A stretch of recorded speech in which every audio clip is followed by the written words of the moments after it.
याच्यात आमच्या काही लोकांनी हायकोर्टात गेले होते.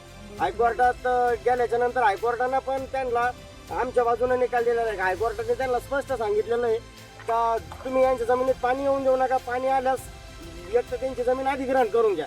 पण त्यांनी त्या हायकोर्टाच्या ऑर्डरचं पण जवळपास 2 वर्षापासून उल्लंघन करताय.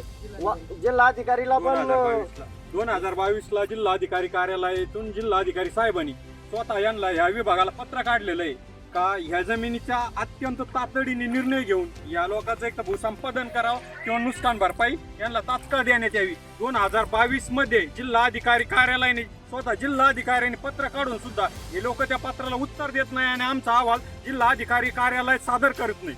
2022 मध्ये मंत्रालयात याच विषयावर बैठक झाली होती. तर 2022ला जी 2023 मध्ये जी बैठक झाली तर त्या बैठकीत डायरेक्ट जे संबंधित मंत्री महोदय तर त्यांनी डायरेक्ट सांगितलं होतं कार्यकारी संचालकांना त्यांच्या स्तरावर हा निर्णय घ्यावा म्हणून आणि या जमिनी संपादित करून घ्यावा म्हणून असं स्पष्ट त्यांनी ऑर्डर केलेली होती. पण तरी कार्यकारी संचालकांनी याच्यावर कुठलाही निर्णय घेतलेला नाही आणि आयताच्या सिच्युएशनला हे फक्त कागदी घोडे नाचू राहिले आणि हे शेतकऱ्यांची दिशाभूल करून राहिले. आणि आम्हाला एकरी फक्त 2 ते 2.5 हजार रुपये याची नुकसान भरपाई दिली जाते आणि त्याने आम्हाला असा जार लावला. कोणता जार? का नुकसान भरपाई कोणता लावला ते माहितीये का? नुकसान अतिदृष्टीनं जर नुकसान भरपाई झालं तर तो जार आम्हाला लागू केला. पण ऍक्च्युली तो जार आम्हाला लागू होतच नाही कारण आमचं अतिदृष्टीनं पीक नुकसान होत नाही. आमचं सदर जायकवाडीच्या पाण्याने पीक नुकसान होतं. आम्हाला तो जार कसाच लागू होत नाही.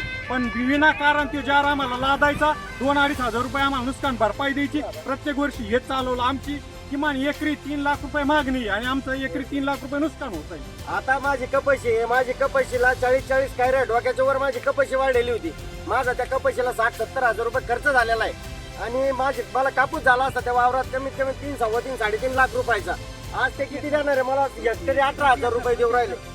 3 लाख रुपये एकर म्हणजे मला माझं 6-7 लाख रुपयाचं उत्पन्न आहे. ते उत्पन्न सगळं घटलं आणि ते मला किती देणार आहे? 15-17 हजार रुपये. याच्यावर आमचं समाधान करताय.